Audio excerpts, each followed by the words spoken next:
പ്രവീൺ പുരുഷോത്തമൻ എന്തായാലും നിലപാടിൽ നിന്ന് പിന്നോട്ടില്ല എന്നാണ് പത്മകുമാർ പറഞ്ഞിരിക്കുന്നത്. ജില്ലാ കമ്മിറ്റിയിൽ നിന്ന് നടപടി വന്നാൽ നടപടി സ്വീകരിക്കട്ടെ എന്ന് ധീരപൂർവ്വം പറയുകയാണ്. അപ്പോൾ കാര്യങ്ങൾ വ്യക്തമാണ്.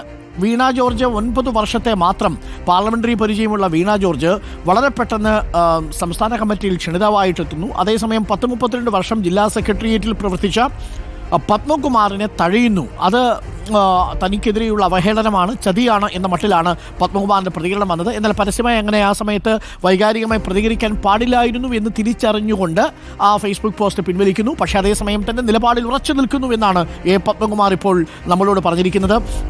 നമുക്കൊപ്പം പ്രവീൺ പുരുഷോത്തമൻ തുടരുന്നു. പ്രവീൺ പുരുഷോത്തമൻ കാര്യങ്ങൾ വ്യക്തമായി തന്നെ പറഞ്ഞു. പത്മകുമാർ എന്താണ് പത്മകുമാറിനെ പ്രകോപിപ്പിച്ചത്?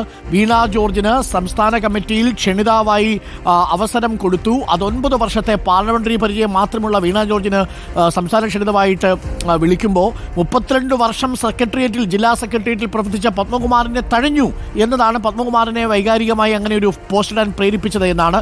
എന്തായാലും ജില്ലാ കമ്മിറ്റി നടപടി സ്വീകരിക്കുമെന്ന് പറയുന്നു. പക്ഷേ അതിനിടയ്ക്ക് റിട്ടയർമെൻറ്റിൻ്റെ കാര്യം പറഞ്ഞു. എന്തെങ്കിലും അദ്ദേഹം കടുത്ത തീരുമാനം എടുക്കാൻ സാധ്യതയുണ്ടോ പ്രവീൺ?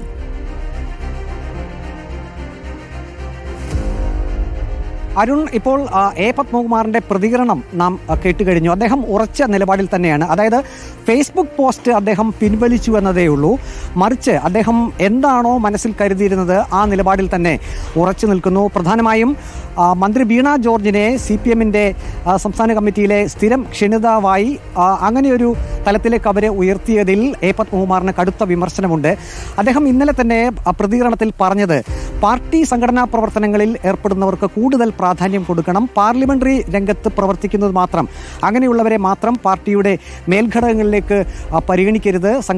ദേശാഭിമാനി പത്രത്തിൻ്റെ കാര്യമൊക്കെ പറഞ്ഞുകൊണ്ടാണ് പത്മകുമാർ തൻ്റെ നിലപാട് വ്യക്തമാക്കിയത്. അതായത് ദേശാഭിമാനി പത്രത്തിൻ്റെ വരിക്കാരെ കൂട്ടുന്നതിന് വേണ്ടി താഴെത്തട്ടിലുള്ളവർ പ്രവർത്തിക്കുന്നു. അങ്ങനെയുള്ള സംഘടനാ പ്രവർത്തനങ്ങൾ മറ്റ് സംഘടനാ പ്രവർത്തനങ്ങളെ കൂടി ഇക്കാര്യത്തിൽ പരിഗണിക്കണമെന്ന നിലപാടാണ് അദ്ദേഹം ഇന്നലെ എടുത്തത്. ആ നിലപാടിൽ നിന്നും ഒരു ഇഞ്ച് പോലും അദ്ദേഹം ഇപ്പോഴും മാറുന്നില്ല. അദ്ദേഹം ഈ റിട്ടയർമെൻറ്റിൻ്റെ കാര്യം പറഞ്ഞത് അദ്ദേഹത്തിന് പറയുന്നത് CPM-ന്റെ ഒരു രീതി അനുസരിച്ച് തനിക്കെതിരെ നടപടി വരും എന്നുറപ്പാണ്. അങ്ങനെ നടപടി വരട്ടെ എന്ന് അദ്ദേഹം പറയുന്നു. അതേസമയം തന്നെ ഇപ്പോൾ താനിപ്പോൾ 60കളിലാണ്. പാർട്ടിയുടെ റിട്ടയർമെൻറ്റ് എന്ന് പറയുന്നത് 75 വയസ്സാണ്. 60കളിൽ താൻ റിട്ടയർ ചെയ്തു, പാർട്ടിയിൽ നിന്ന് റിട്ടയർ ചെയ്തു എന്ന് തന്നെ കരുതിക്കോളൂ അങ്ങനെ നടപടി വരികയാണെങ്കിൽ എന്നാണ് അദ്ദേഹം പറയുന്നത്. ഒരുപക്ഷെ സർക്കാർ സർവീസിലാണെങ്കിൽ 55-ാം വയസ്സിൽ റിട്ടയർ ചെയ്യേണ്ടി വരും. ഇപ്പോൾ 60കളിലാണ്. പാർട്ടി നടപടി വരട്ടെ എന്ന് അദ്ദേഹം പറയുന്നു. ഏതായാലും ഒരു കാര്യം അദ്ദേഹത്തിൻ്റെ വാക്കുകളിൽ നിന്ന് ഉറപ്പാണ്, പാർട്ടിയിൽ നിന്നും ഒരു നടപടി അദ്ദേഹത്തിന് ഉണ്ടാകാനുള്ള സാധ്യതയുണ്ട്. ഇനിയിപ്പോൾ ബുധനാഴ്ച CPM-ന്റെ ജില്ലാ കമ്മിറ്റി യോഗം ചേരുന്നുണ്ട്. ആ ജില്ലാ കമ്മിറ്റി യോഗത്തിൽ പത്മകുമാറിനെതിരെ രൂക്ഷ വിമർശനമുയരും. ഒരുപക്ഷെ നടപടിയിലേക്ക് പോയേക്കാം.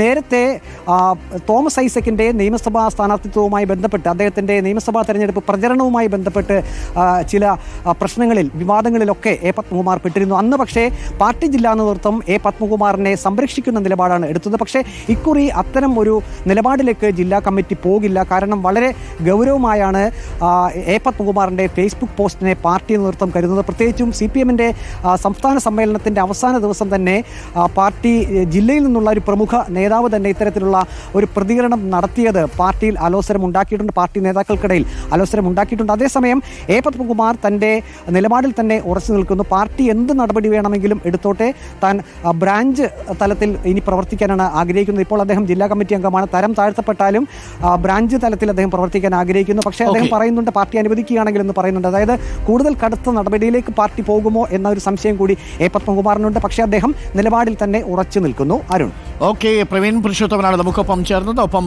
പത്മകുമാറും. ഒരു പ്രേക്ഷകൻ ചോദിക്കുന്നു, പത്മകുമാറിലെ പത്മത്തിലൊരു താമരയുണ്ടോ എന്ന് ചോദിക്കുന്നുണ്ട്. ഉണ്ടാവാൻ സാധ്യതയില്ല. പത്മകുമാറിനെ പോലെയുള്ള പത്മകുമാർ ഒരു കേഡറൊക്കെയാണ്. കഴിഞ്ഞ വർഷങ്ങളിലൊക്കെ നമുക്കത് മനസ്സിലായി. പക്ഷേ ചില സാഹചര്യങ്ങളിൽ അദ്ദേഹത്തിന് ചില പ്രതികരണം പാർട്ടി കമ്മിറ്റിയിൽ ചില നടപടികളിലേക്ക് കടക്കാതെ തന്നെ അത് പരിഹരിക്കുമെങ്കിലും ചില ചർച്ചയൊക്കെ ആയിട്ടുണ്ടെന്നാണ് നമ്മൾ മനസ്സിലാക്കുന്നത്.